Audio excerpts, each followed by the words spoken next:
Hi friends, அஸ்ஸலாமு அலைக்கும். நம்ம இன்றைக்கி என்ன டிஷ் பண்ண போகிறோம்னா மட்டன் சுக்கா ஆக்க போகிறோம். அதுக்காக நம்ம நல்லா சின்னதாக இந்த மாதிரி கட் பண்ணி வச்சுட்டோம். இப்போ கட் பண்ணி வாஷ் பண்ணி குக்கரில் வச்சுருக்கோம். அந்த டைமில் நம்ம ஒரு ஸ்பூன் கரம் மசாலா ஆட் பண்ணிக்கலாம், ஒரு ஸ்பூன் சில்லி பவுடர் ஆட் பண்ணிக்கலாம், ஒரு ஸ்பூன் இஞ்சி பூண்டு பேஸ்ட் ஆட் பண்ணிக்கலாம், ஒரு ஸ்பூன் ஆட் பண்ணிக்கலாம். எல்லாம் போட்டு நல்லா மிக்ஸ் பண்ணிக்கலாம்.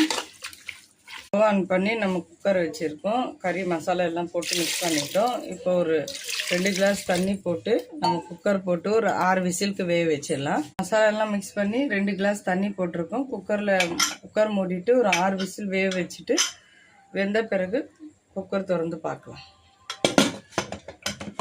ஓப்பன் பண்ணிக்கலாம்.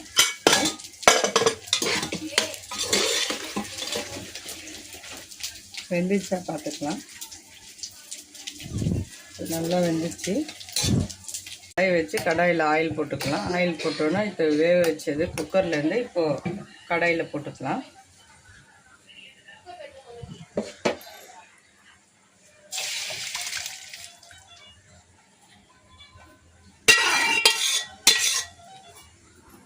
தண்ணி நல்லா சுண்டணும்.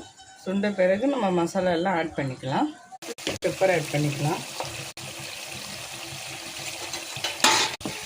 கருவேப்பிலை போட்டு எல்லாம் சேர்த்து மிக்ஸ் பண்ணிக்கலாம். நல்லா கிரேவியாக நல்லா கிறிஸ்பியாக ரெடி ஆயிடுச்சு. இந்த ஸ்டைலில் நம்ம ஸ்டவ் ஆஃப் பண்ணி சேவ் பண்ணிக்கலாம். மட்டன் சுக்கா ரெடி பண்ணி பாருங்கள். நம்ம ஸ்டைலில் நம்ம என்னென்ன போட்டிருக்கோன்னு எல்லாம் இதில் ஆட் பண்ணியிருக்கோம். நீங்களும் இதே மாதிரி ட்ரை பண்ணி பாருங்கள். லைக் பண்ணுங்கள், ஷேர் பண்ணுங்கள், சப்ஸ்கிரைப் பண்ணுங்கள். பாய் பாய்.